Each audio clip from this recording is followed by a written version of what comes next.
ഈശോ മിശിഹായ്ക്ക് സ്തുതിയായിരിക്കട്ടെ. ഈശോ മിശിഹായിൽ സ്നേഹിക്കപ്പെടുന്നവരെ, ഇന്ന് നമ്മൾ ചിന്തിക്കുന്നത് വിശുദ്ധ മത്തായി അറിയിച്ച സുവിശേഷം 12-ാം അധ്യായം 13 മുതൽ 33 മുതൽ 37 വരെയുള്ള തിരുവചന ഭാഗങ്ങളാണ്. അവിടെ എങ്ങനെയാണ് പറഞ്ഞു തുടങ്ങുക? നല്ല വൃക്ഷം നല്ല ഫലവും, ചീത്ത വൃക്ഷം ചീത്ത ഫലവും പുറപ്പെടുവിക്കുന്നു. നല്ല വൃക്ഷത്തിൽ നിന്ന് നല്ല ഫലങ്ങൾ ലഭിക്കുന്നു, മോശമായ വൃക്ഷത്തിൽ നിന്ന് മോശമായ ഫലവും ലഭിക്കുന്നു. ഇത് ജീവിത സാഹചര്യങ്ങളിലേക്ക് ഒന്ന് കണ്ണോടിച്ചാൽ നമ്മൾക്ക് ദർശിക്കുവാൻ കഴിയുന്നതാണ്. എന്നാൽ ഒരു മാമ്പഴം എനിക്ക് ഒരാൾ തന്നു. ആ മാമ്പഴം കിട്ടിയപ്പോൾ അതിന് യാതൊരു കേടുമില്ലായിരുന്നു. കുറച്ച് കഴിഞ്ഞപ്പോൾ അത് ഞാനെടുത്ത് ഭക്ഷിക്കാൻ തുടങ്ങിയപ്പോൾ അതിനകത്ത് പുഴുവുണ്ട്. അപ്പോൾ തന്ന വ്യക്തി എന്നോട് ചോദിച്ചു, എങ്ങനെയുണ്ടോ? ഞാൻ പറഞ്ഞു, പുഴുവുണ്ടായിരുന്നു. അപ്പോൾ ആ വ്യക്തി എന്നോട് പറഞ്ഞു, ഈ മാമ്പഴത്തിൻ്റെ പ്രത്യേകത അതാണ്, ഇതിൻ്റെ തൊലിക്ക് കട്ടി കൂടുതലാണ്.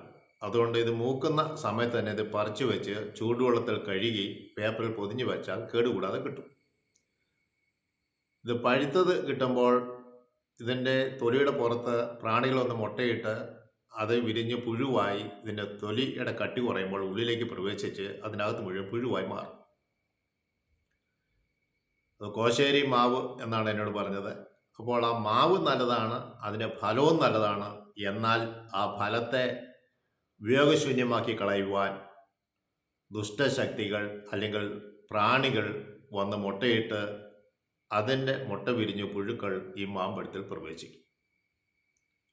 മാവ് നല്ലതാണ്, ഫലം നല്ലതാണ്. ഫലം എങ്ങനെ മോശമായി? ബാഹ്യമായ ശക്തികളുടെ പ്രേരണയാൽ, പ്രവർത്തനത്താൽ പല പഴങ്ങളും മോശമായി പോകാറുണ്ട്. ഇത് നമ്മൾ പ്രകൃതിയിൽ നിന്ന് കാണുന്നതാണ്. നല്ല കുട്ടികൾ സ്കൂളിൽ പഠിക്കാൻ പോകുന്നു, പക്ഷേ അവരുടെ സഹവർത്തിത്വത്തിൻ്റെ പേരിൽ പല വ്യക്തികളും അവർക്ക് മയക്കുമരുന്നുകൾ നൽകി അവർ ഒന്നിനും കൊള്ളരുതാത്ത അവസ്ഥയിലേക്ക് മാറുകയാണ്. എന്നാൽ അതിനൊക്കെ കടിഞ്ഞാണിടാൻ സാധിക്കുന്നത് ആ കുട്ടികളുടെ മാതാപിതാക്കൾക്ക് കഴിയും.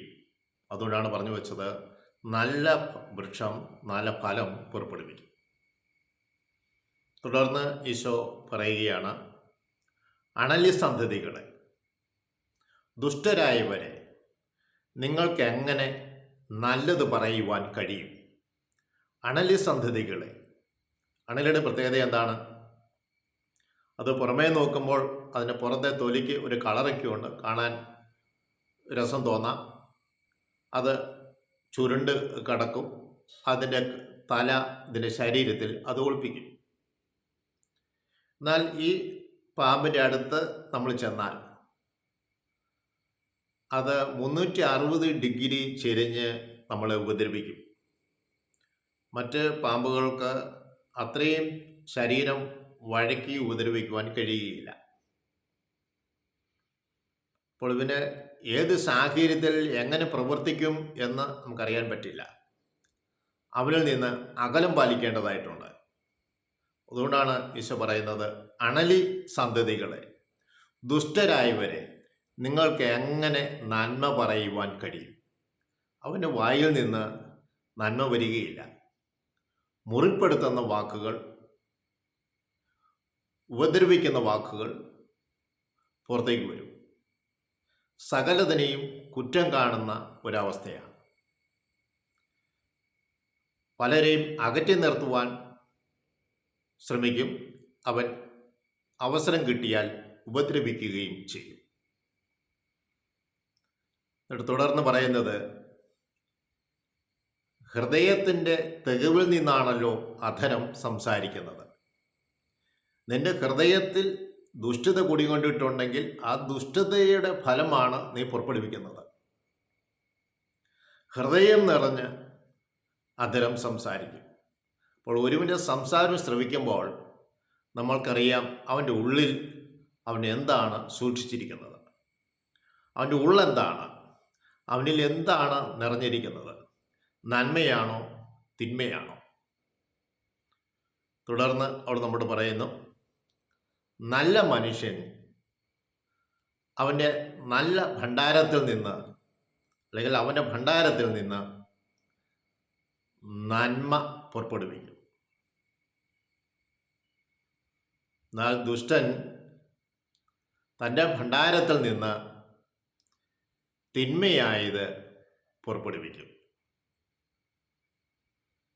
നല്ല മനുഷ്യൻ അവൻ്റെ ഭണ്ഡാരത്തിൽ നിന്ന് നല്ലത് പുറപ്പെടുവിക്കും, നല്ലത് പറയും. ദുഷ്ടൻ തിന്മയായത്, അവൻ്റെ ഭണ്ഡാരത്തിൽ നിറഞ്ഞു നിൽക്കുന്ന തിന്മയായത് അവൻ പറയും, അവൻ അത് പുറപ്പെടുവിക്കും. ഞാൻ നിങ്ങളോട് പറയുന്നു, മനുഷ്യൻ പറയുന്ന ഓരോ വ്യർത്ഥവാക്കിനും അന്ത്യദിനത്തിൽ കണക്ക് കൊടുക്കേണ്ടി വരും. ന്യായാസനത്തിൻ്റെ അന്ത്യദിനത്തിൽ അവൻ കണക്ക് കൊടുക്കേണ്ടി വരും. Praise the Lord. നിന്റെ വാക്ക് മൂലം നീ നീതീകരിക്കപ്പെടും.